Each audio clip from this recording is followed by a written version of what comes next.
to another episode of Mage Hand High Five. I'm your Dungeon Master, Casey Pappas, and with me, ranked least to most likely to go for a piece of cheese placed surreptitiously beneath a box propped up by a string. By a stick. By a stick. Ooh. First, Robin Langenhop. Hi, I'm Robin Langenhop playing Hayden Kincaid, and I'm just imagining like a loose slice of American cheese in the grass, and like a Kraft single. Kraft singles, baby. Taco's good out here. I'm fine. I don't need this. Next, Max Weinberg. Ooh, hello. I am in the middle. I don't know. I'm lactose intolerant. I'm not eating random cheese off the ground. Wow. Okay. I'm playing Wyatt Forsyth, and he's much more likely to be taking cheese underneath a box. 100%. He wants a little snack. Oh, wow, yeah. cheese. Provided by the flame. That'd be a big box. Provided by the flame. The flame provides. I love it. I love it when I find God cheese. God cheese. Ask not where your next meal will come from. He will provide. Cheese from heaven. The box falls on him. Oh, no. The flame giveth and the flame taketh away. Yoink. And finally, Rowan McStay. Howdy, I'm Rowan McStay playing Salome, and I regularly take a 90-minute train just to get cheese that I like, so you're not wrong. One way?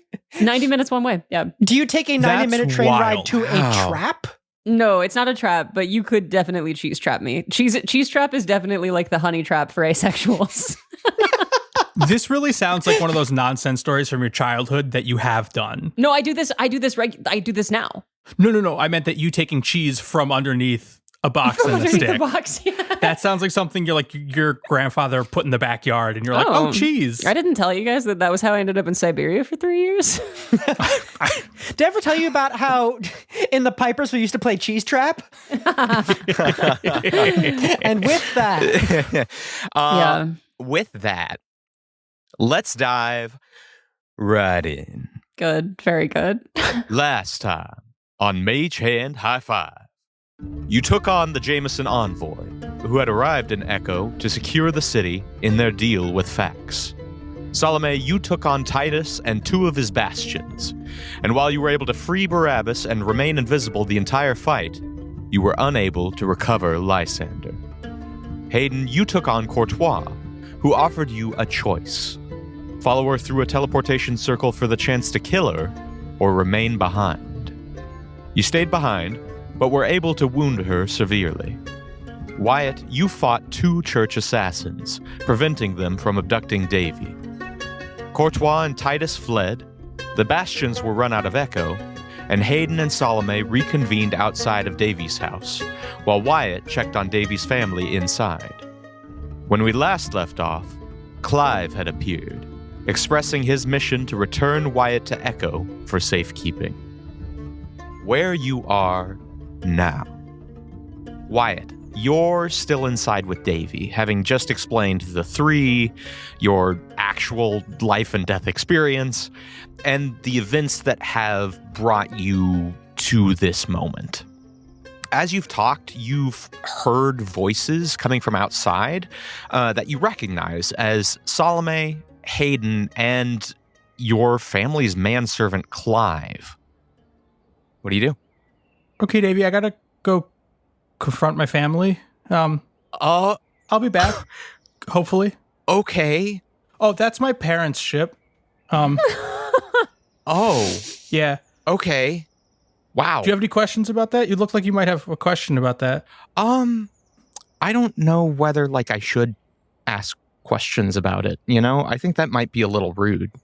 I mean, I just told you about the 3 and how I kind of died and came back. No, how so you I feel like died? we're kind of an open book at this point. Yeah. Yeah. I guess my question is, do you want me to go with you to talk to your family?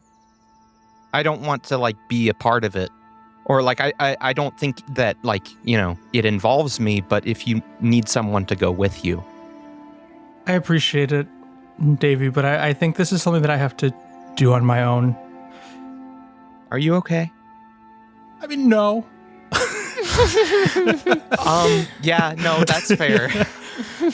Okay. But I know what I have to do. I've got this, this mark of the flame, and so I have to go and I have to face what's out there, and I'm not leaving. Davy takes your hand and says, "The flame chose you. And he chose you for a reason. And that means that you should trust yourself too. You're my best friend, Wyatt." You're my best friend, Davy. He smiles. And Wyatt turns around and walks outside. Outside, Hayden and Salome, you are still on the street with Clive. Clive has surrendered himself. He is not currently carrying his weapons.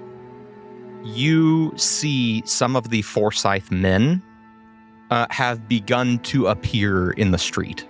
Oh. It seems that one of them has found you and has alerted the others. And so there are now 5 or 6 armed guards at the end of the street, sort of watching. They're not doing anything. Mr. Contra, is that something we got to worry about? They will do nothing unless I order it. Well, since we're all here, would y'all like some coffee? Maybe a biscuit or something? I don't know. I don't know that we ought to get too comfortable. We still got to figure out if Larissa killed Cordrin and took the city over. That's right. Larissa just walked off, and Yeah. I didn't see her in the melee or anything. No, listen, I'm going to go, you know what? Hold on one second. I'm going to go tell Wyatt that you're here. Oh, right. Y'all need to catch up, and then we need to figure out what the hell's going on with Echo, just generally, and make sure that, God, hopefully Cordrin's all right. And I walk toward the house to find Wyatt and probably meet him on the way out. It's about the time y'all both meet on the doorstep. Wyatt, hey, your friend's here, Clive. Oh. Look, he's right out there. He got a bunch of other fellas with swords and guns and things at the end of the block, but I don't see your daddy anywhere. We've had a decidedly polite standoff. Did he say what he wants to do with me? He says he wants to keep you safe, and right now, he thinks the best way to do that's for you to go back to Threed. But it seems like he's got your best interest at heart, so maybe you can get through to him better than we could. Okay. You need anything from us? I appreciate it, but no, I think I've got it. I'm a big kid. I can take care of myself. We're here for you. You want us to be backup or anything like that, or you want us to just walk away, pretend this ain't happening? I'll leave that up to you. Yeah, we'll stand like a sensible 30 feet away and just pretend we can't hear you. So maybe 20 feet from where Clive is at all times. Okay, so 20 feet from Clive. A 20-foot radius good? from Clive. Salome walks 20 steps back and shouts out, "Is this okay?" Yeah, I think so. I think that's okay. All right, you got it, Just kid. in case. This somehow feels more awkward than being right up on them. Yeah, it kind of feels like we're dropping him off at school. Bye! Hi, kid. This whole exchange, Clive watches without making any movement. His face is unreadable. What's our relationship like? Or what was it like previously? Wyatt, Clive is perhaps the person you are closest with in the Forsyth household. He is the one who always picks you up from school. He is the one who is there to help you. He probably taught you things like how to shave. Clive never breaks character. He's really good at his job, and so he can come across as a little cold, but he is always there for you. Wyatt is going to turn to Clive and start walking directly at him, determined that he's not leaving to go anywhere, and pulls up a flame in his hand, ready to shoot it if he needs to. You produce this flame in your hand. You watch it grow, and then when when you have a candle in the wind and the flame begins to flicker. It does that. It flickers in your hand to a wind you can't feel. And then, without your control, it goes out. Wyatt pauses and turns around and kind of shakes his hand and like is like, It does it again. doesn't it get, come back? So Clive cannot see this. It's like flicking a shitty lighter. You're like, Oh, yeah. sucks. What are you doing? your hand sparks. You produce a flame for a moment, and then it goes out again. And Wyatt, for the first time since you left Thunder Pass, the tingling, the burning that you have felt of what you now know to be the flame's protection, to be the flame's destructive power, you feel it lessen just a tiny bit. And Clive says, "Young Master Wyatt, I'm not going back. I'm needed out here. you are needed where you are most safe." Did you see those guys behind me? He looks. That was me. Oh, and hidden wave. Oh, Yeah, I thought you were talking about us. No. We're Not yet, awkwardly at least. waving, and then we realize it's not a reference to us, and we're like, oh. You point to the dead body, we're behind, and just wave. Yes, them, but more the body. That was me, and a little help from those guys over there, but a lot of me, honestly, a lot of me. I can take care of myself. Clive ponders this for a moment and says, "And when it is not two people, when it is an army, when it is forces beyond your control, what will you do?" Where were you when I fought a train that tried to destroy Twin River? Where were you when a horde of zombies and necromancers tried to destroy Thunder Pass? Where were you when we fought something that could make things pop out of its imagination? A worm, a library, a big hole in the ground. Somewhere in Threed. That was me and those two people, the ones that are standing up, not the ones that are lying on the ground. Hayden, is it time for us to wave now? I think we should just cut the waving entirely. Oh, you're so right. We should just stand here stoic. Wyatt, roll insight. I'm all right at that. 18. 18.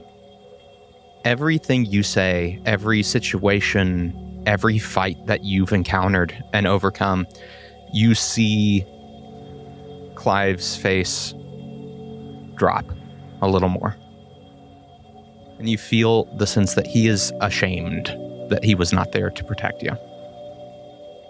And he says, "I was not there, but I am here now. And I cannot tell you what to do, but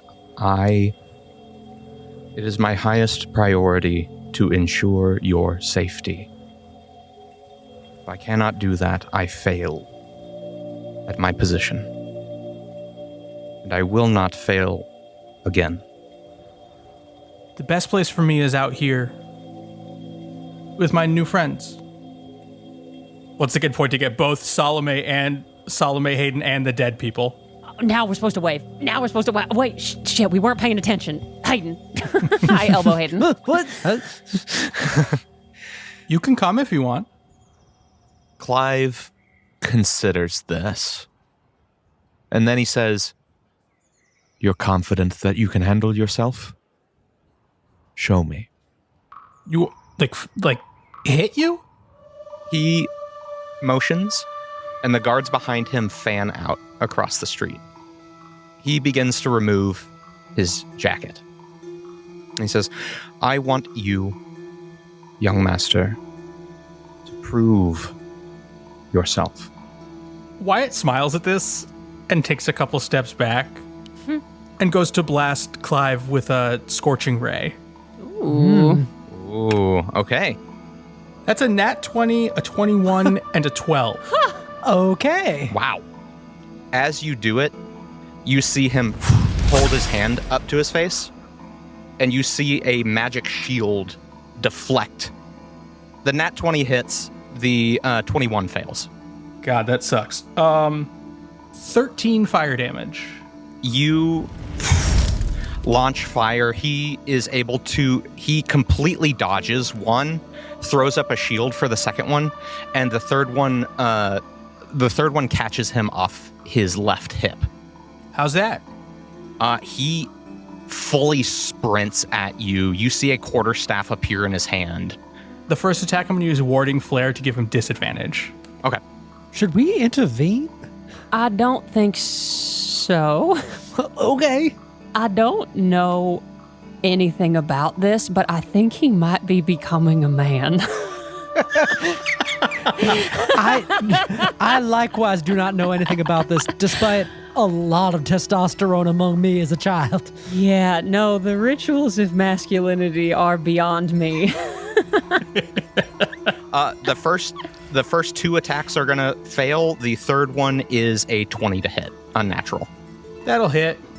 That will be 15 points of bludgeoning damage as he swings his quarterstaff around, misses you for the first two hits, and then the third one catches you on the left hip. Is that all you got? Wyatt looks fine. Clive looks fine. Oh, Clive looks fine. Oh, Don't say that, guys. What do you say? No, stop that. Is that good lord. Are he kind of your type, Hayden? Is that? I mean, he's not my type. Huh, interesting. There's just something about a man being both competent and polite at the same time that just really gets me going. It's a bummer he's not competent. In a playful way. In a trash talk way, not in like a serious way. Hayden straight up gasps. The corner of Clive's mouth quirks upward just a hair. Wyatt, your turn. Wyatt's gonna grab the staff off of his back and go to attack him. Ooh, okay.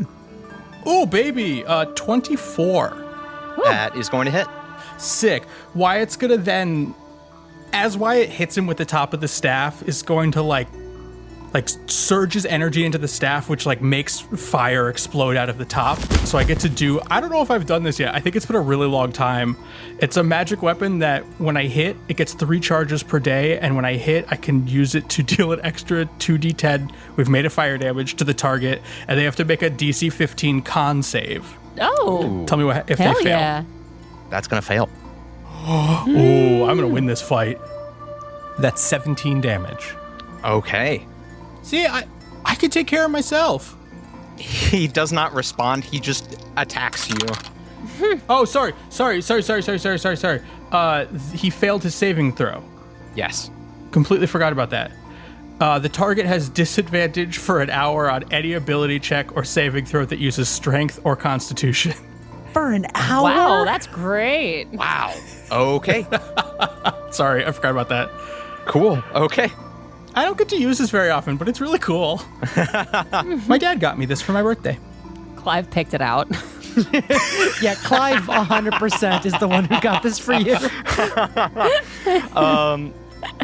You see a drop of sweat roll down Clive's forehead.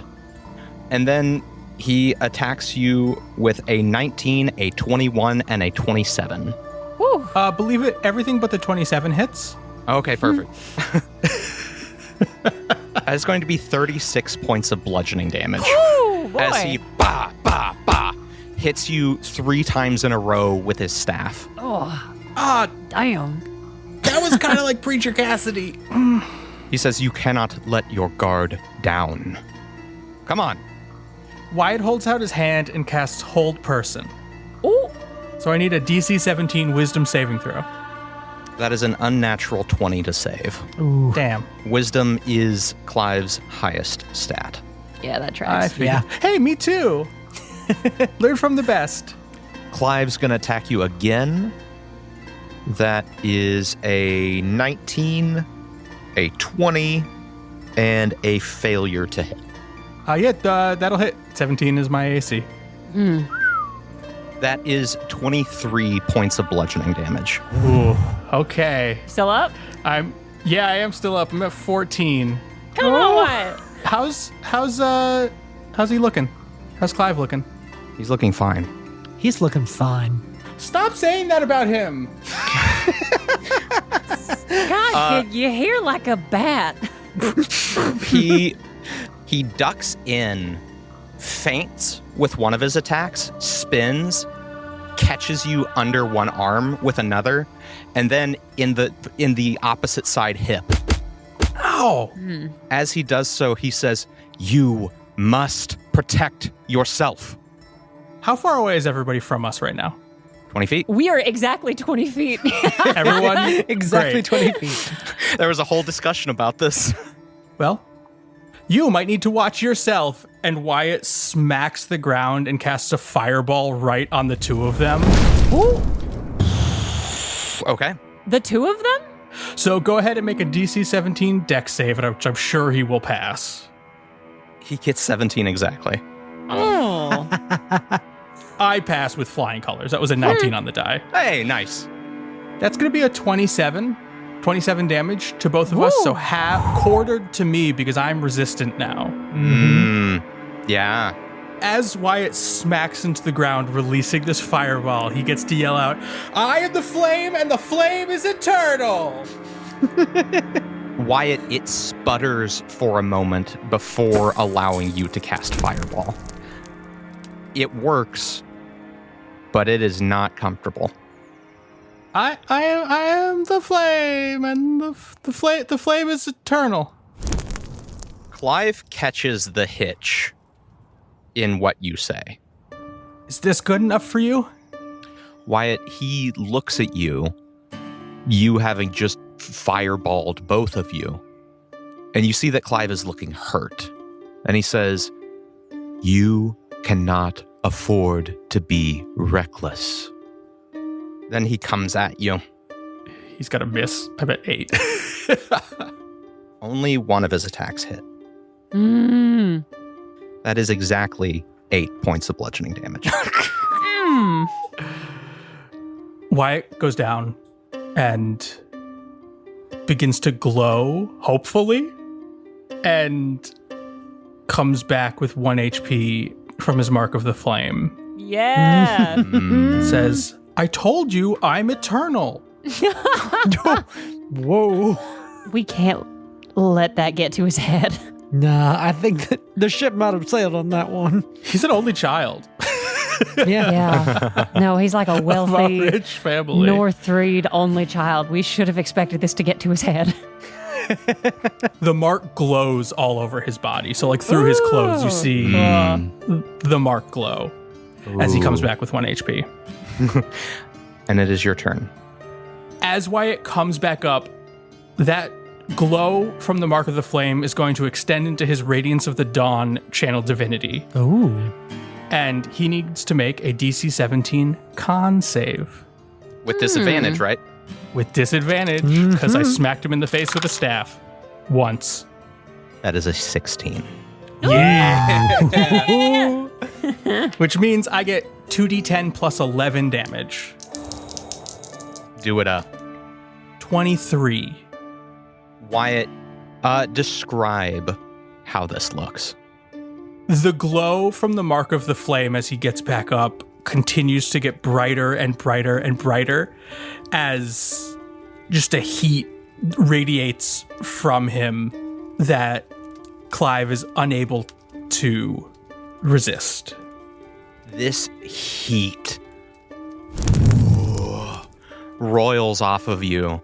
I think everyone feels it. They don't take the damage, but everyone feels like the waves of heat that come from Wyatt in this moment. Yeah. Clive stumbles. He looks at you, Wyatt, and then drops to 1 knee. He holds his quarterstaff out in front of him and drops it. He says, "And so, I have failed you again." Oh, you haven't? That was awesome! What do you mean you failed me? Clive is like at 1 HP. Twinning. Yeah, the fight ends with you both at 1 HP. Ooh. Ooh. That's perfect. He says, I cannot protect you out here. You still can. I just don't need it. I'm able to take care of myself. Like, my friends are able to do so much, and I help them, and they help me. We take care of each other. I mean, I have to ask them, but you're welcome to join us if you want. Oh, yes, you're absolutely welcome to join us. Yeah, as long as you're not sending information back to the Forsyths or the Jamesons, you're welcome to join us. I understand that puts you professionally in a little bit of a predicament. I gave my spending money away, so I don't know if I can pay you like my parents, but I don't know, we can find something. Perhaps I have misjudged you, Wyatt. You are not a little boy. See, I told you he's becoming a man. Do I get the coming of age ceremony after this? I will give it to you if you want. What does my dad want to do with me? I cannot speak to your father's intentions. I know you hear everything that happens in that house. Come on. To do so would be to strip myself of my rank. I'm not going to tell him. He sighs and says, where you go from here is your story. I cannot return you to Threed. I was sent to prepare your father's place as governor of Echo. I came to ensure your safety. But you did not need that. And he bows his head. Just because I don't need it doesn't mean I don't want it. He looks at you. He says, where do you go from here? If not to Threed, then to where? We kind of were... It's really complicated. We hadn't really gotten to next plans because we were just kind of almost kidnapped in a bar, speakeasy, and then y'all showed up and kind of distracted everybody. So we hadn't really figured out next steps yet. But I mean, eventually Threed is on the list. But there might be some stops in between. And when he says that, he looks at Hayden and Salome. Look, sir, until we know for certain that you're not returning to your employer, there's only so much we can tell you. Clive says, I understand. You seem like good people, Mr. Katra. And I'm sure that your conscience is probably a little at war with itself, if I'm a good judge of character. I understand you might have to go back to Threed, and that your interest is in keeping Wyatt safe. And I would suggest that perhaps you can do both of those things by returning to Threed. And at this point, I'll get closer to him so that the guards can't hear. Mm-hmm. And being someone on the inside. Clive looks between the three of you and he says, I ask for time to consider what has been laid before me. Of course. While you're taking that time, will you be discreet? I will make no move toward or against you. That's better than a lot of people would offer us. It's about that time when you notice other guards appear. These are not Forsyth's men. They are men of Echo. They come forward and say, Salome Breyer, Hayden Kincaid, Wyatt Forsyth. Who's asking? Cordrin wishes to speak with you. Oh, thank the gods he's still alive. That's great to hear. Where? The guards look at each other and he says to tell you where else. To the casino! Oh, the casino? No, Robin's just being silly. All right, well, hell, Mr. Katra, you coming with us, or are you heading back to Threed? Because we got shit to take care of. He says, I will remain here. I have not yet made a decision. Can you go ahead and I'll meet you there in a minute? I want to talk to Clive. Yeah, of course, kid. We'll see you there. And we go to leave, but I just put a hand on Wyatt's shoulder and say, hey, we're proud of you, dear heart. You did good out there. And I will pat him on the shoulder and lay on hands for 5 HP. Boy, that really doesn't do a whole lot, but thank you. Yeah, no problem. That's all I got. It is all I have. I go to 6. Hayden makes ridiculous hand gestures over Clyde's shoulder at the Fatespun players of just like, put in a good word for me. Big thumbs up. Pointing at Clive, thumbs up. Call rolls their eyes, Nay subtly nods, and Own just shakes their head. Great. All right, well, now we know who to trust. Hayden and Salome, you two head off toward the pickled liver. Guess so. The Fatespun players make their way home as well, and Wyatt, you are left alone with Clive. Wyatt looks at Clive and says, we've been through a lot these last few weeks, month or so, however long it's been. And, well, do you think my dad's a good person? Clive sighs the deepest of sighs. I cannot speak to your father's nature. Your father is a man who prides intelligence, ambition, and opportunity. He is a man who likes to watch things grow.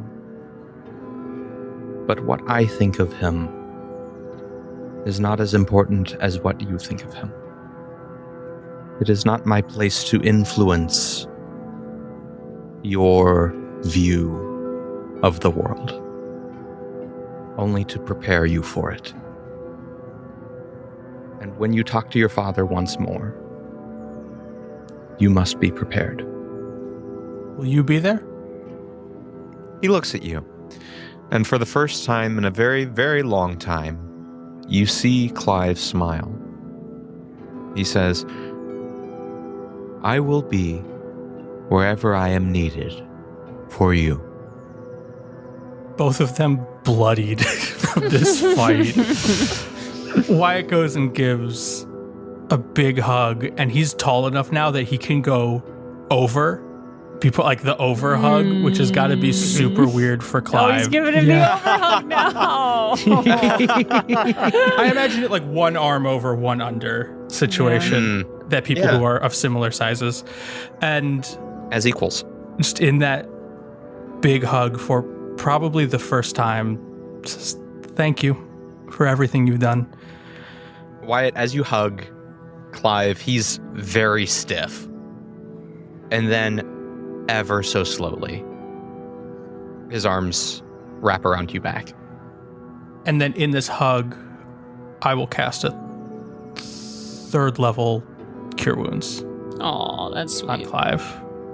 Wyatt, I need you to roll a d20 as you cast this. Why? Because on a nat 1, this spell will not work.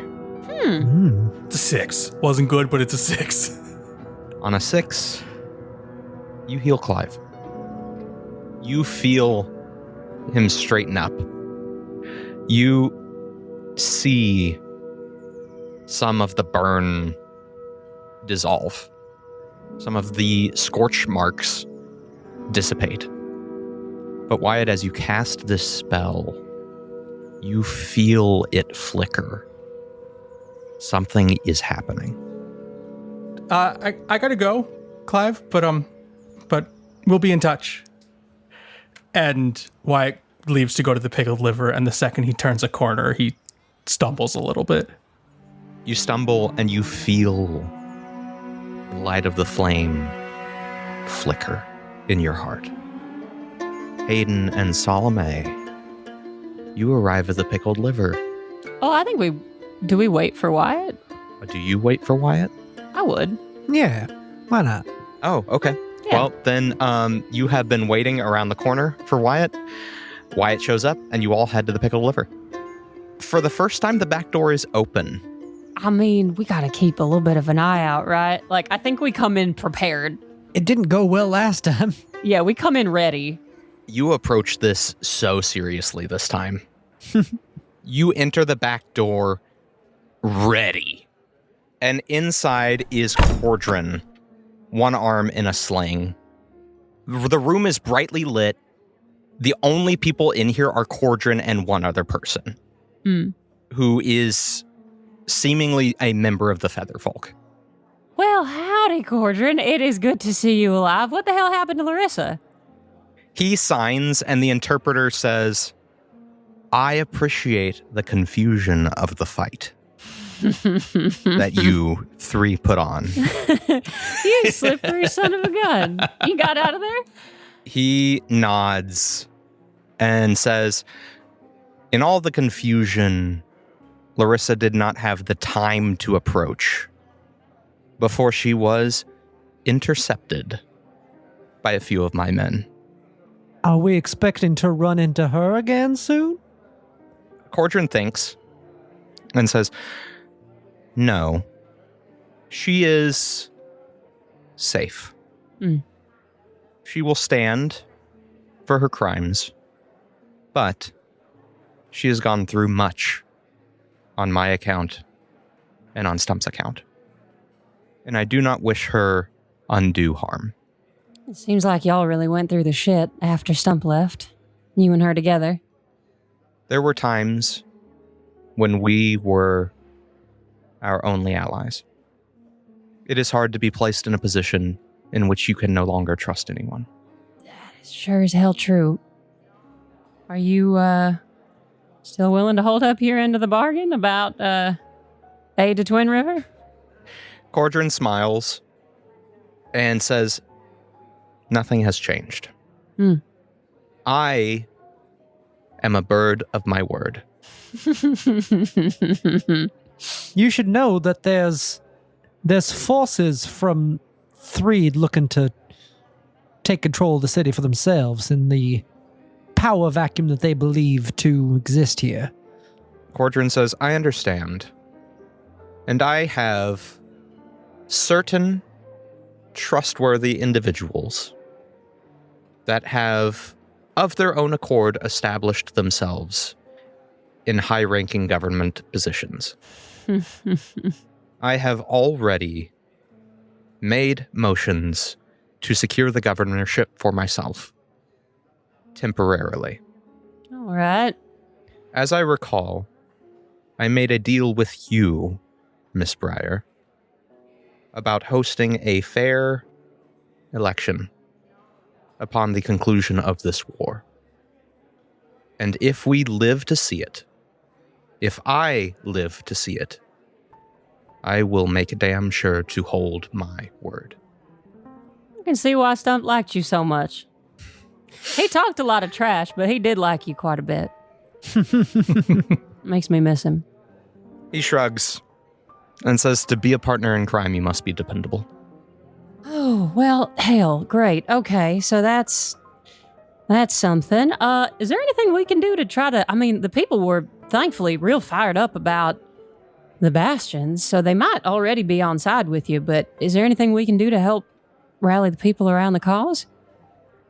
I believe the anti-Jameson sentiment that has already grown wild in this city will be more than enough. Thanks in no small part to your acts of rebellion. You should know the people know you. Wanted posters are being collected of you now. Oh, like they're taking them down? They're taking them down. Oh, that's sweet. Ooh, Oh, bless their is hearts. nice. That's so nice. Some eccentric individuals are buying them, though I can't Huh. that's a choice. speak to that. That's kind of fun. Maybe I should try to get hold of one. I love that. He says, you came on behalf of Twin River. Yes, sir. I have people looking to repurpose the what's the word? Automatons? Oh, The casino, Oh, yeah. yes, the machines, the little slot machines. for lack of better words, slotomatons. slotomatons? Yeah. I don't think there is a better word, honestly. They will be repurposed for the war effort. Amazing. Very well. I think, honestly, as much as it feels a little bit crass to ask, Echo has accumulated a lot of wealth under Fax, and I think it might be beneficial for some of that to be redistributed. He nods. Not to us, but to the city. He nods. Let me be clear. I'm not asking you for money. I'm just saying, like, to Twin River and as a general help for the people of the Badlands, I'm not asking you for cash.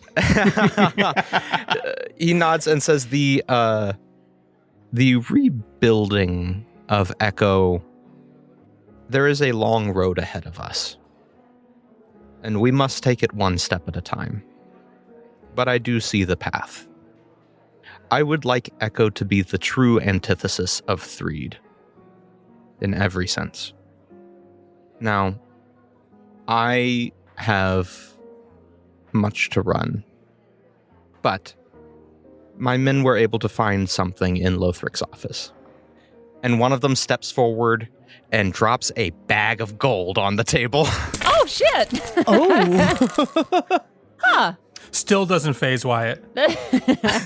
And there is 1,500 gold in here. And he says, it would serve you better than me. Mighty appreciated. I'm not gonna lie, I wasn't asking for cash, but we were really hurting for cash. We owe a tailor like 800 gold. Oh shit, right. And hey, we'll keep you posted on Stump.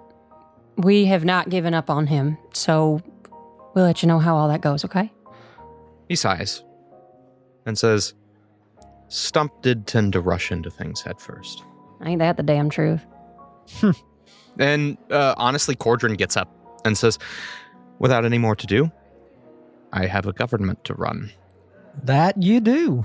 Don't look so morose about it. You were the one who wanted this. You can't stage a coup and then pout, Mr. Lightfeather. And he heads out. Hey, can we talk in here real quick? Yeah. Of course. Come on, I'm gonna go ahead and shut the door, but yeah. Yeah, it's no, just you in this room now. I don't know what's happening, but so something's happening with my magic. It's not working like it was even earlier today. What do you mean it's not working? I noticed that a little bit during your fight. I don't know. It doesn't work as well. And Wyatt tries to light just like a flame in his hand. Has this just been since you dropped when we were fighting Fax? Not even. It's been since I saw Clive, basically. You don't think... I mean, Clive can't have anything to do with it. No. He doesn't really seem like a flame magic person. Do we think it has to do with Rhoda feeding on the flame? I mean, that makes as much sense as anything. Have y'all ever heard of the Fount of the Flame? The Fount of the Flame? Have I, Casey? Yeah, have we? Roll history checks. Okay. And they will be high.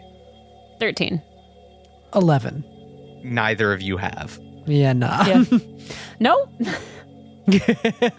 Well, it's supposedly where the flame was first discovered, and way back in the day, people used to make pilgrimages out there to strengthen their connection to the flame. But in school, they taught us it was heresy and wasn't real. But knowing what Courtois is like and what the church is like now, they might be lying, and it might be able to help me. Huh. Okay, so it definitely sounds like we gotta go. Anything that the church at large is trying to hide seems like something we'd want to know about. Yeah. Also, honey, if you're feeling called to this place, you got any idea how we're supposed to get there? I don't know. It's mythical. So you were planning for us to go there based on vibes? Just vibes. Just Hell, vibes. hold on All right. one second. I think I might be able to figure it out. The grad students might know. I have Fax's sort of wisp equivalent too. That might know as well. I might just give that a shot. See if I can. Oh yeah, go for it. Yeah, Casey, what do I have to roll to try to investigate for the Font of the Flame in Fax's wisp? So the deal with Fax's diamond is it is not omniscient.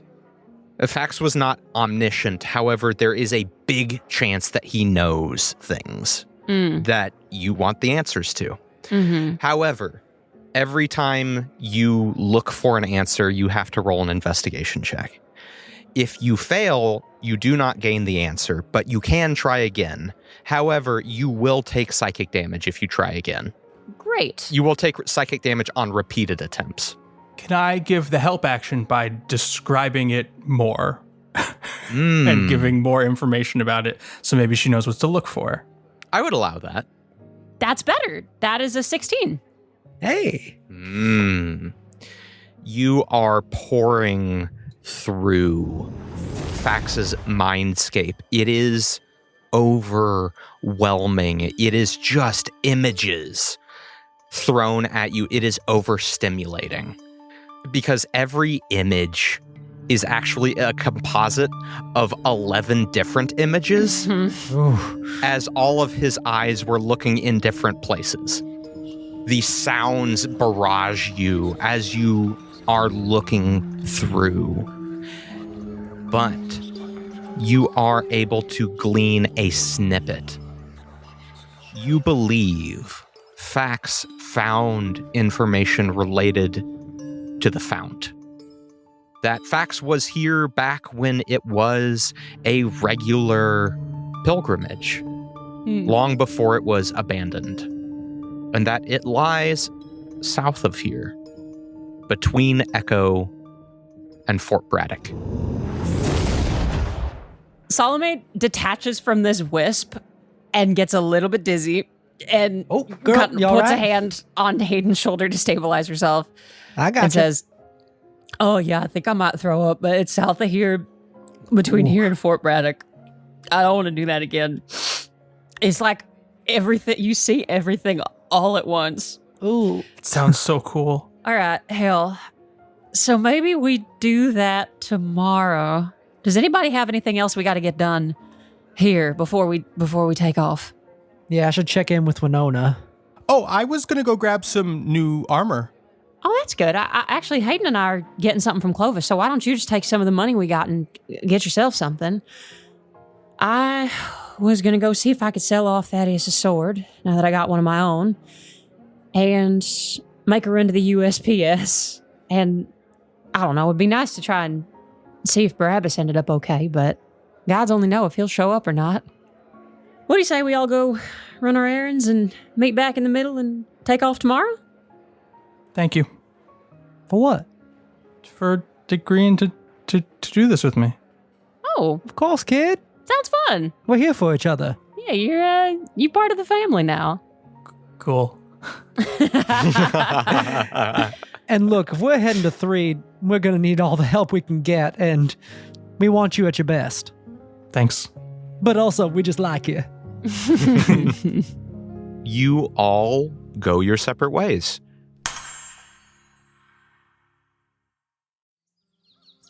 Hey campers, have you heard of Season 5 of 5 Gems in a Trench Coat from Inside the Tent? You haven't? Well, let us tell you about it. A nice, green, natural regional park. This is Hidden Falls Regional Park.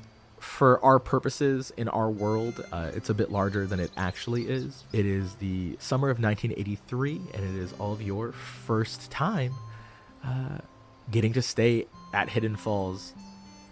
We promise it's going to be a great time. It's going to be a story of 3 childhood friends going across the Americas in 1987 using Kids on Bikes 2nd edition. So grab a blanket, make some coffee. The first 3 episodes are available now, wherever you get your podcasts. Hey, Max here. Do you know someone that plays TTRPGs but don't know what to get them for the holidays? Why not get them a Hero Forge gift card? Hero Forge offers fully customizable tabletop miniatures with dozens of fantasy species and thousands of parts to choose from, all within your browser. But they don't just do minis. Hero Forge also has custom 3D printed dice and keychains.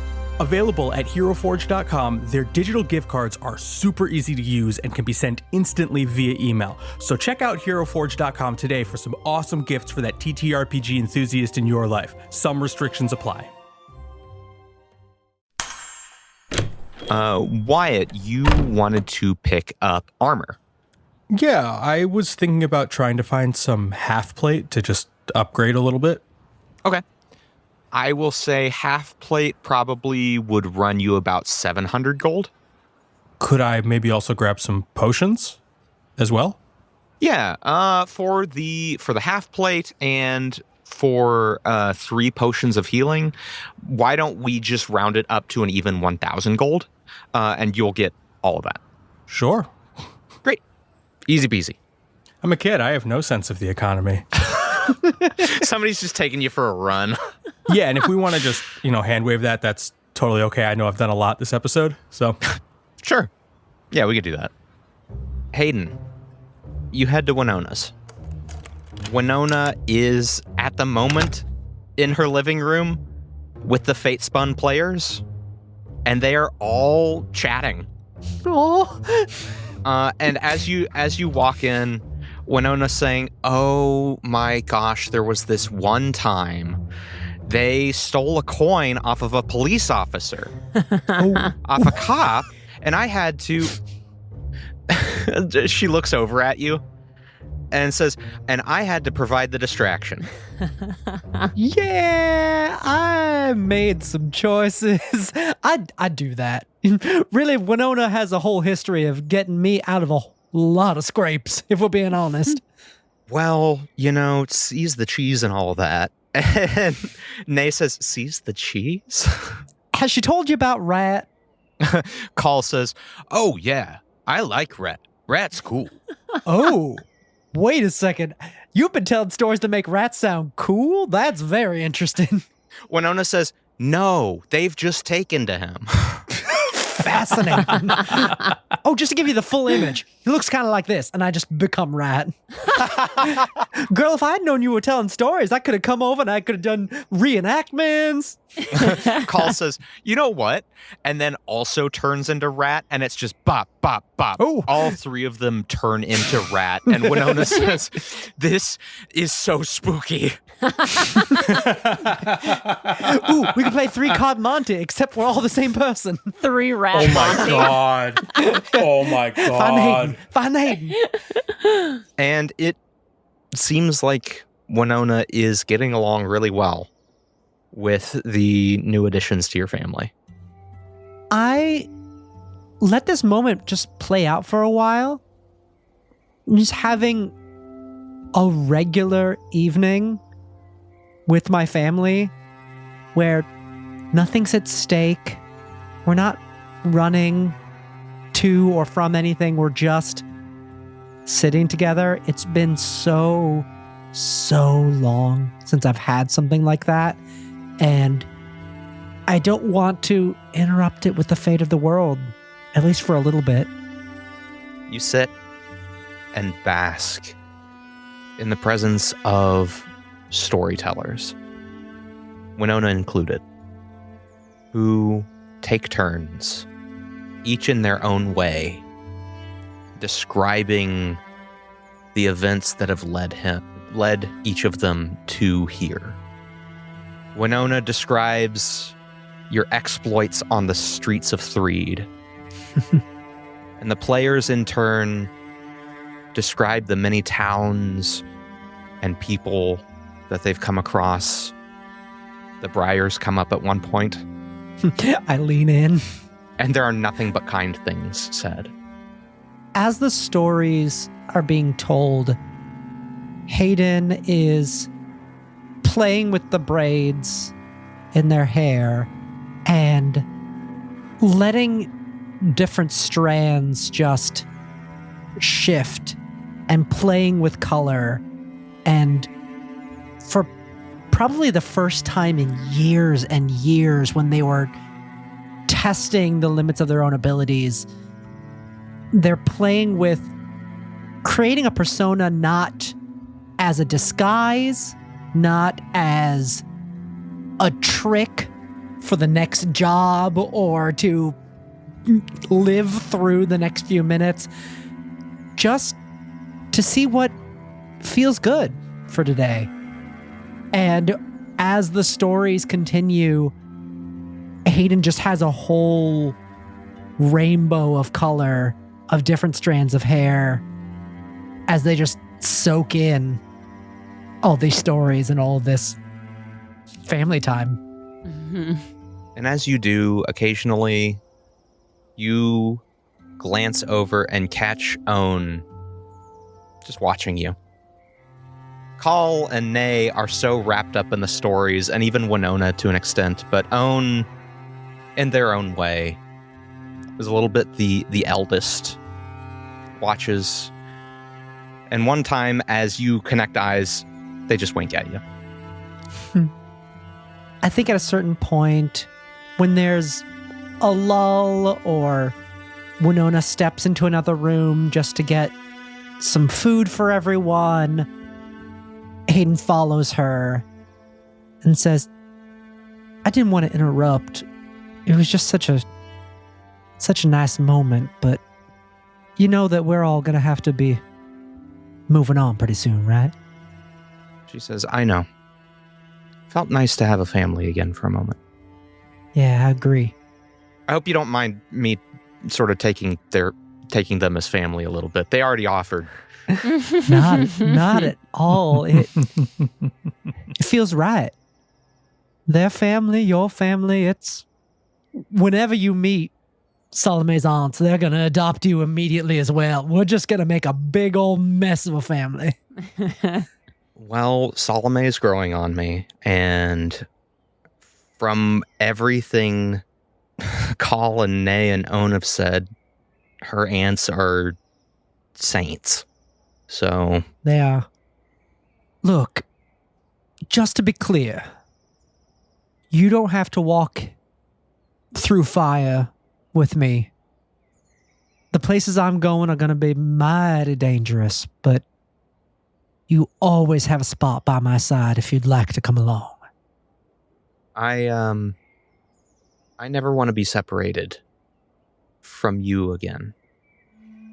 I don't know that I will be of much use in wherever you go next, but I never want to be out of reach. And if that's I stay in Echo, if that's I go to Twin River, if that's I come back with you to Threed because it seems like that's where y'all are headed, then I'll go. Because I know one thing. I'm not going to run anymore. I just give her a hug. She hugs you back. All right, there's one little piece of this puzzle that I've been thinking around, and you're the only one who can help me with it. What he saw that night. Yeah. What'd he tell you? That's what this all is about. That's what got us into this in the first place.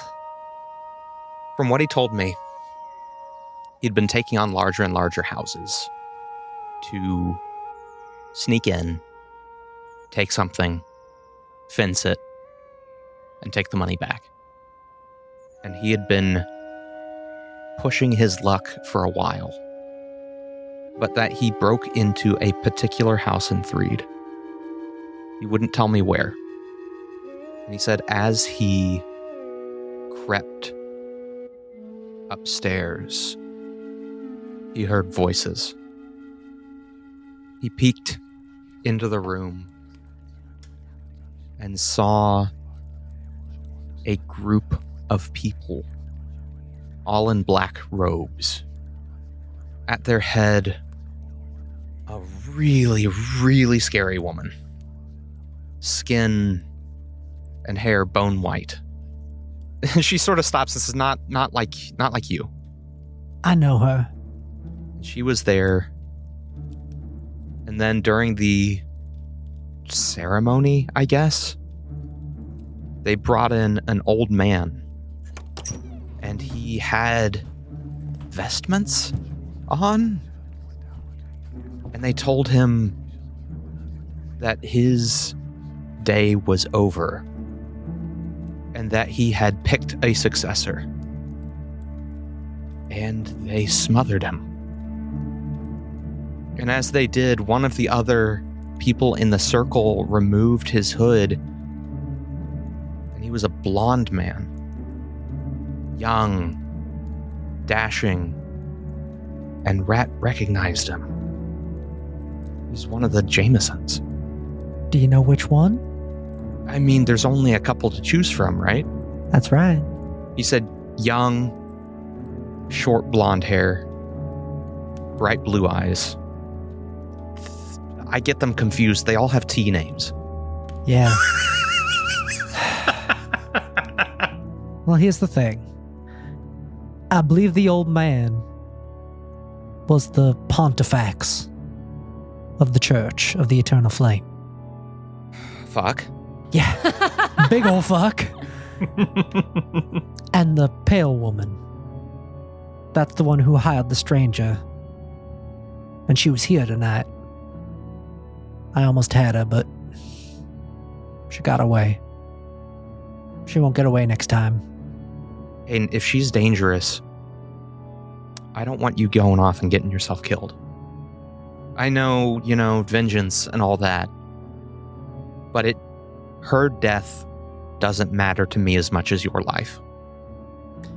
I've been changing a lot. Uh, I know. But there's something about that woman that turns me into the monster I'm trying not to be. But I hear you. I'll be smart. I'll think of you. You did say one more thing. The pale woman saw him and he ran. But before he ran, he saw on a pedestal behind her a book. Big, leather-bound tome with a symbol on the front. Like a circle with 3 lines passing through it. I'm betting we're gonna need that book. Okay. I know. Okay. Yeah. Hayden, it's incredible. You have this talent for saying the things that I just exactly don't want to hear. I know. I don't want to be doing it, but that's where we are now. That's what. You know what? Let's just put it away. Let's worry about that tomorrow. Let tomorrow be its own thing. And let's just head back over to those crazy folks and have a party. What do you say? She smiles, hugs you, and as you head back in, the 5 of you wrap stories around you like coats, and you are loved. Salome. Yeah. You're looking to sell a sword, send a message, and maybe talk to a vampire. Perhaps. I think as we zoom in on Salome, she's talking to 2 brains in jars. And she says, listen, I can't for the life of me remember which you's lying and which you's telling the truth, but it's probably in your best interest for both of you to just tell me where the hell you want to be. They both say, she is. I've asked you 4 times, where do you want me to drop you off? Because I sure as hell ain't keeping you with me. One of them says, well, I can tell you where she wants to be dropped off at the bottom of the ocean. Lord. And she says, I don't want that. She's telling you lies. Are you Rosie or are you Gilly? Which one's which? One says, I'm Rosie. And the other one says, I'm Rosie. Mother shit. All right. You know what? I'm dropping you off in the damn gutter if one of you doesn't pick a place. I'm starting to regret scooping you out of this dream library, goddammit. Where do you want to go? They both look at each other, and one of them says, well, you passed through a library on your way out. Yeah. I reckon might not hurt to take a little stroll through there. All right, sure, yeah. Wait, I'll bring you back to the university. Yeah, just pop me off there. Are you from Torterre? What? Sorry, are y'all from Torterre? You sound like a friend of mine who's from Torterre. They look at each other, and one says, honey, I woke up as a brain one day.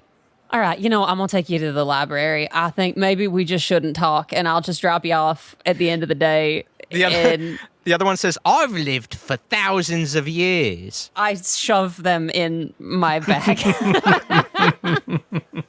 Just shove a sock in their metaphorical mouths. Yeah, no, I put a petticoat in there too, just to stifle the sound. And then I guess I'm in the market area, and so I'll go anywhere that I can, and I will sell to the best of my ability Thaddeus's cavalry saber, which I think is a little broken, but is still there. One of the street vendors says, where'd you get this? Would you believe me if I told you it belonged to Thaddeus Jameson? The vendor looks at the hilt, glances down the blade, and then looks back at you and says, no. That's fine. How much? It's a pretty bit of sword. You've caught me in a good mood. 100 gold pieces? 150. 100. Let's not kid ourselves. I can walk away if you don't want it. 110. All right, fine. Gives you 110 gold pieces and says, pleasure doing business with you. I think, God, why are you like this? It's the middle of the day. I was born with this voice. Jesus. I know a vampire who's less unsettling than you. My wife loves it. Okay. I think as I am about to hand over the sword, though, I do take a look at it and just very quietly say, I'm sorry. I wish it didn't go this way. And I hand over the sword. As you hand it over, you look at the blade as it glitters in the vendor's hands, and for a moment, in the blade, you spot the reflection of a blue eye staring at you. Yeah, I think that makes my stomach drop a little bit, and then I hand it over faster. The vendor says, all right. Oh, yeah, Jeez. no, you can take it. You can take it. I was trying to have a moment, but the moment didn't go well for me, so. Okay. He says, listen, I don't want to know. Sorry, I came on a little strong. It's just the emotions of the situation. Anyway, where's the USPS? He points down the street. Thanks. Appreciate you. And I walk over to USPS. Yeah. I hope it's a Nurse Joy situation, so everyone is just Earl. Everyone is Earl. Yeah, it's just so Earl. good. Earl is the USPS wizard. Great. Yeah, I go to the USPS and I have 2 messages I want to send, and I will use my 100 gold now from selling the sword to do it. Great. The USPS worker looks at you and she says, all right, who we sending messages to? You know Earl and Twin River? What? Yeah, the USPS wizards. Y'all have like a little network or something? We miss him. Oh, no, we normally just send we sort of send the messages directly to the person. All right. Well, hey, good to meet another USPS wizard. Y'all are doing great work. Thank you. It's federal funding's getting tight these days. Well, y'all are doing great. I'm Salome. What's your name? My name's Amber. Amber, it's so good to meet you. Well, hey, now we're friends with 2 USPS wizards. How exciting is that? Nice. Well, hey, listen, I don't want to speak for every USPS wizard, but more likely than not, you'll find a pretty nice person. I'm starting to think that's true. They gotta be to send all these messages. Anyway. Oh, Lord. All right. Well, sorry to hit you up with 2 more. Ma'am, it's harrowing. Some of the things I've had to send. Yeah, no, so I've been told. Well, hopefully this will be less harrowing for you. All right. Shoot. One is to a man who just got kidnapped, so we'll see. Oh, my God. Yeah. All right. This first one is going to Lysander or Theodosius Jameson, depending on if you're friends or family. That she makes a look, but does not say anything. He's a bit of both for me, and a bit of neither. Is he like one of, he's like one of the Jamesons? Yeah, unfortunately. Whoo. Yeah, so this first one says, I'm sorry. Where are you? Tell us everything you can. We're coming to help. P.S. Don't tell them about your dreams. She says, all right. Holds the note to her forehead and says, eh. Oh, Sand. you make the same little noise. Oh, yeah, it's part of it. That's fun. All right. And now we're just going to wait for the... Oh. Response. Oh. Damn. All right. Sure. It says, thank you for contacting Theodosius Jameson. We will return your message within 3 to 5 business days. We? That's it. That's a little concerning. Okay. The next one, hopefully a little less heroin. Okay. This one is for Miss Belinda Bartle. I don't know where she is. Oh, you mean like the Bartle gang? Yeah. All right. Send away. All right. This one says, found your damn fool brother in Echo. No shit-eating grin. Lot of teeth, though. Where are ya? I still owe you a fight, darling. She goes, and sand. Beautiful. Thank you so much. If we skip town before we get a response, how will it just come back to us in the old noggin, or how's that work? That's a great point. You just stop by. If you let us know that you're heading out of town, I will send the message directly to you. Try not to have like an auto response set up. Yes, ma'am. We will not do that. I will tell you right now, we are heading out first thing tomorrow morning. So if you don't hear back by tomorrow morning, Right. Send it to my head. You got it, ma'am. Miss Amber, thank you so much. It's been so good to meet you. And I think I give her the extra 10 gold, too, to help fund the USPS. She says, and a little extra. Oh, thank you so much. You didn't have to do that. I don't know if they got a big bun out here, but, get yourself a little snack or something. I will. It's a chain. That's fun. It's a franchise. Good day, Miss Amber. And I will head on out. Great. What time is it? It is almost dark. Okay. So allow me to resolve one more thing. Okay. Where do you spend the night? Well, the thing is, I don't know if I'm particularly invited to Winona's house. So I think I will check in at Winona's house and politely sort of, hey, how's it going, y'all? I think I'm gonna stay over at the Pickled Liver. I assume Wyatt's maybe staying with Davy. So I'm just gonna stay in the inn tonight, and y'all catch up, have a good time, okay? You're certainly welcome to stay. I think Winona's... she's dealt with the shit. Listen, I hope so, but I don't want to push my luck, Winona looks at you and looks at you, Hayden, and then looks at you, Salome, and says, You're welcome to stay here as long as you need. You sure? You got room? You got 4 changelings in a art studio. It's a full house, but I don't think Lysander will be using his room right now. Gods, and what a strange arrangement it would be for me to be staying in there. Okay, sure, why not? Thank you. I guess if I'm invited, I will stay. You are, and you do.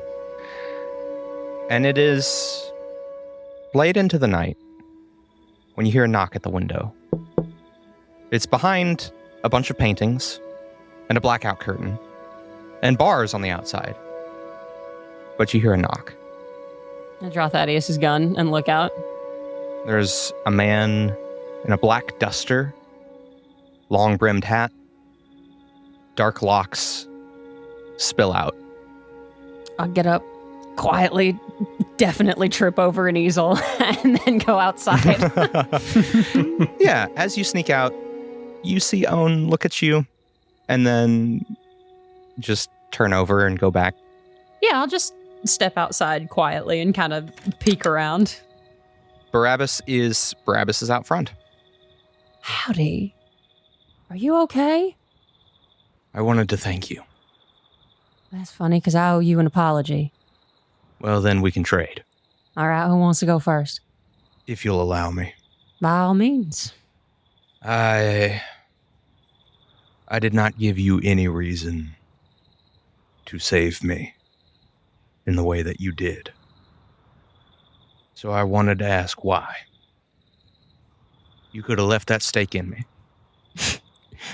I already told you I wanted to get in good with your sister. He says, you could have told her any number of things. But I told her you never came across me. You should know I did tell her I came across you. Sent her a message today. She said she was looking for her damn fool brother. I told her I found him.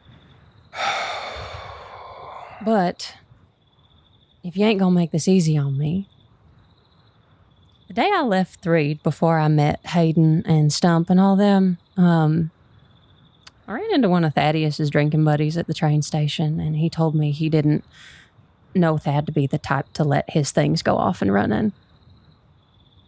I was property to Thaddeus, and I think everybody kind of knew it. And I think maybe if somebody had tried to help, maybe both of us, we would have gotten out in one piece. But they didn't, and we didn't, and, well, he didn't. And I was alone. So I guess when I see folks like you and Lysander and anybody else getting taken advantage of by the Jameson family, I see an opportunity to be something that I didn't have. He considers this for a minute. And after a while, he says, Bill and I grew up on a ranch, a little outside Threed. It was us and our mama. Wasn't a big ranch. Didn't have a whole lot of steer. But we had each other. And, well, having each other there wasn't enough. Banks started closing in. Sent people a knocking, wanted the land. So I did what I thought was the right thing. I enlisted. You were a soldier. For Threed. I hoped the steady paycheck would stave off the bank for a little while longer. And for a while, it looked like things were going to be better. Them steady paychecks came rolling in. I bounced around. And then my platoon was stationed deep in the wastes. We were attacked. It looked like a man, but it wasn't. Long claws, teeth. It came on us in the night, and it slaughtered all of us. Wounded me. Bit me. And I'd have been a goner if it had paid attention to the dawn. It burned like a paper doll in the sun. And I fled. My body ached. I stumbled my way home to find that it was no longer a home. Titus Jameson had bought the land from the bank, offered them cash compared to the slow trickle of my army savings, signed the deal. He stops and he says, the shock was too much, and Belle buried my mother on that land before she had to leave. My sickness took then, and I started a cattle rustling gang so I could feed without suspicion. This sickness, it hollows you, eats you, and you must feed to stave it off, to stave off that hunger, to stave off that man that is not a man.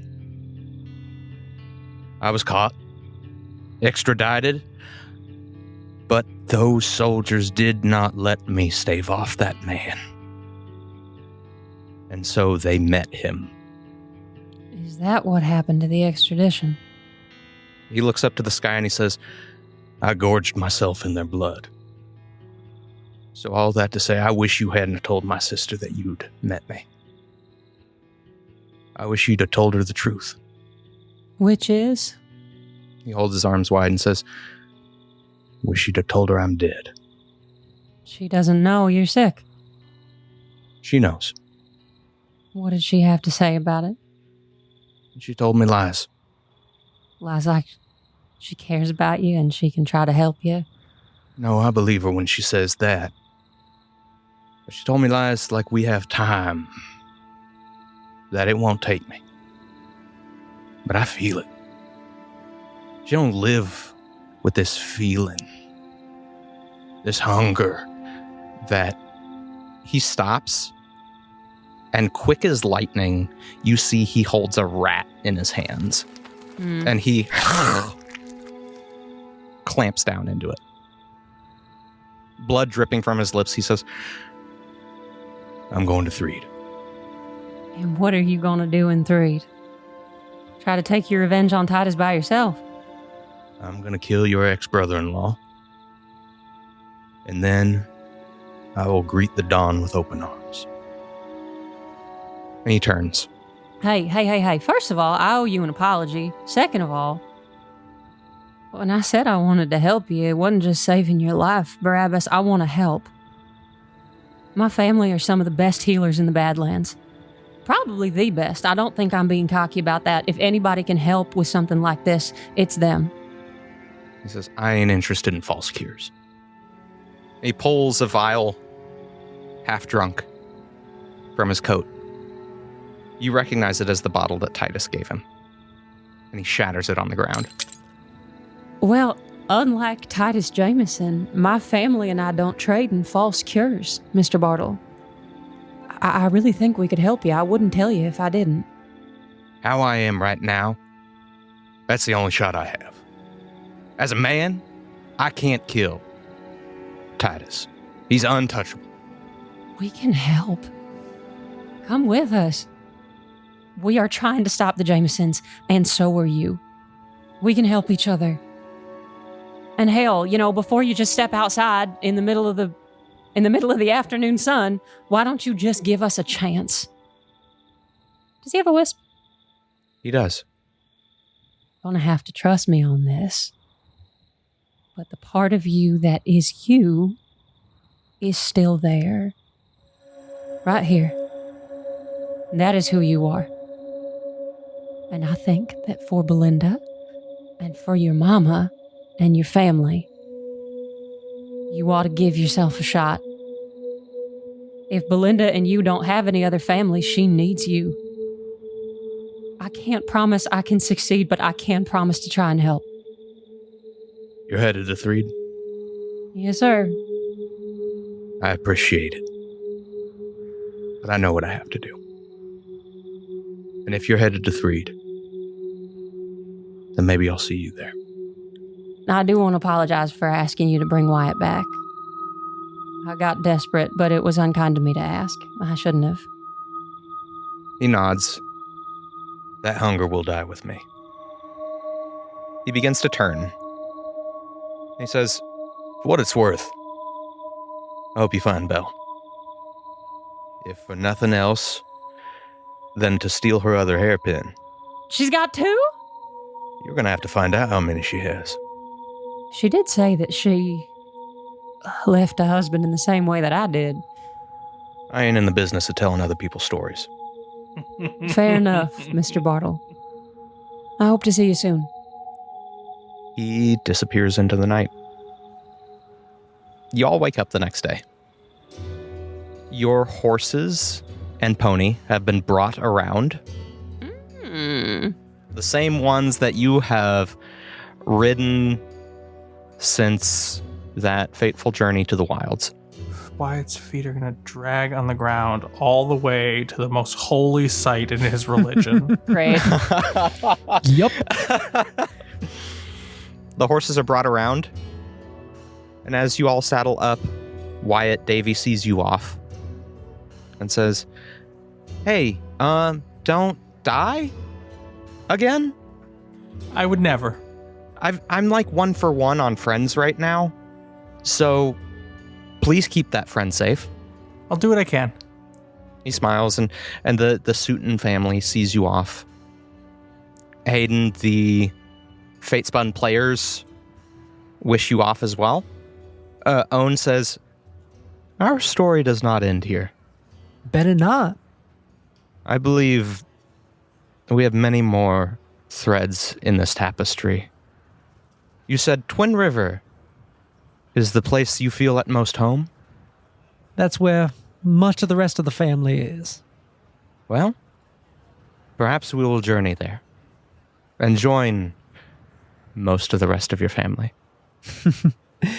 And if we run into Q, we'll send them along as well. Q and Fell. Of course. Fell is stubborn, fierce, the warrior amongst us. And Q is soft, funny, kind, a little flirtatious. I know that does not narrow it down. There's a whole wasteland of people out there. But, well, may fortune put them in your path. And you in theirs. And us back to you. Winona comes up to you at that point and says, I think I'll head to Twin River too, with your other folks. I got some stories to tell about a certain Hayden Kincaid that they might be itching to hear. Hey, I've got things I can tell them about you, you know. She says, I hope you do tell them. I hope you tell them. Because I I'll walk have in and tell nothing them right embarrassing. now. I'll tell them right now. All the stories about me are actually really good because I'm responsible. So, Fine, all right. and she pulls you into a hug and says, remember what I said. Of course. You stay safe. And Winona turns to you, Salome, and says, you take care of them. Oh, you best believe I will, girl. I ain't letting them out of my sight. All right. I reach out a hand to shake Winona's. She takes it. And you all head out of Echo. Throughout your time there, the chaos has not dimmed. And as you walk out, you are almost clipped by a horse dragging another man by the heel. Great. Just like how it started. Someone vomits as we pass the pickled liver. You see a man is thrown through the front window of the pickled liver again. And you make your way out of the mountains, heading south, toward the flame, toward the future, and toward uncertainty. Somewhere far away from here, in a vast room stands a stone, circular, about 3 feet tall. It's largely featureless. Its sides are smooth and without ornamentation. On its flat top is a symbol, a circle interrupted by 3 lines, only 2 of which touch the circumference. There are other items in the room, a table, a few chairs, but it is the stone, simple as it may be, standing in the center of the room, to which the eye is drawn. And it is on this stone that a gnomish man is singularly focused. The man's hair is weather-beaten and sandy, his skin cracked and dry. His frame is desperately thin, with ribs poking through what's left of his shirt. But none of this matters to him. He breathes in, extends a hand, and places it, palm down, on the sigil. It begins to glow red, and ancient letters begin to light the sides of the stone in matching hue. They branch out across the room, spreading up the walls like blood flowing through long forgotten vessels. The gnome cracks a grin. Then, a single word encompassing the entire wall before him flashes angrily. The arcane words filling the room flicker erratically, then retreat to the stone. As they reach the sigil, it fades and the room is dark once more, save the gnome's glowing red eyes. The gnome is no longer smiling. Oh, come on, he snarls. Earth to numbnuts, it's me! It's me, you rat fink! He begins slapping his hand down rapidly on the stone, roaring with anger. A growl issues from his stomach and he turns his head down, screaming, Shut up, shut up, shut up! The amulet in his chest pulses and a beam erupts from it, completely obliterating a nearby table and leaving only a nuclear shadow of it burned into the wall. He pants angrily. And as he does, a single word appears on the stone beneath the darkened sigil. He reads it and then begins to laugh.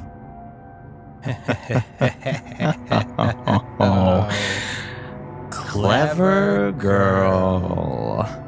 A parting gift for old Tom. He cracks his knuckles and says, Well, no more Mr. Nice Guy. And with that, we'll pick up next time.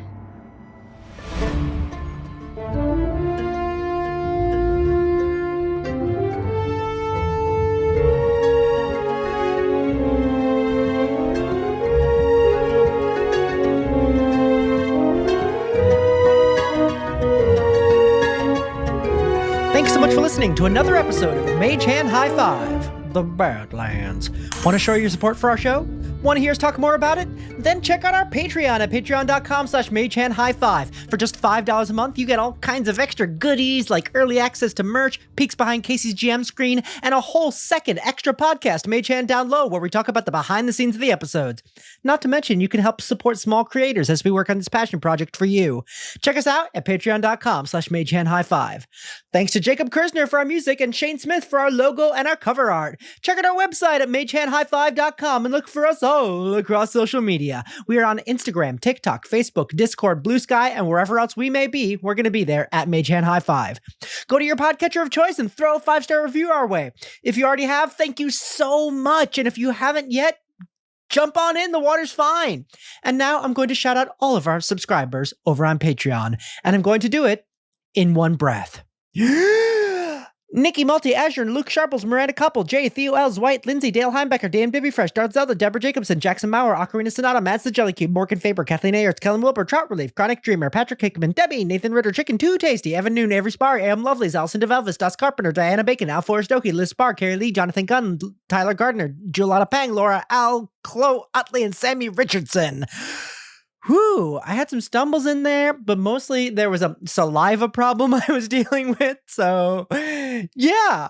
Tell your friends about the show. Tell your folks about the show. Tell that mysterious figure in the mask and the big kitchen knife who's just been following me around the neighborhood waiting for cover of darkness for some nefarious deed. And when you do, use the hashtag MHH5. And hey, how about a high five?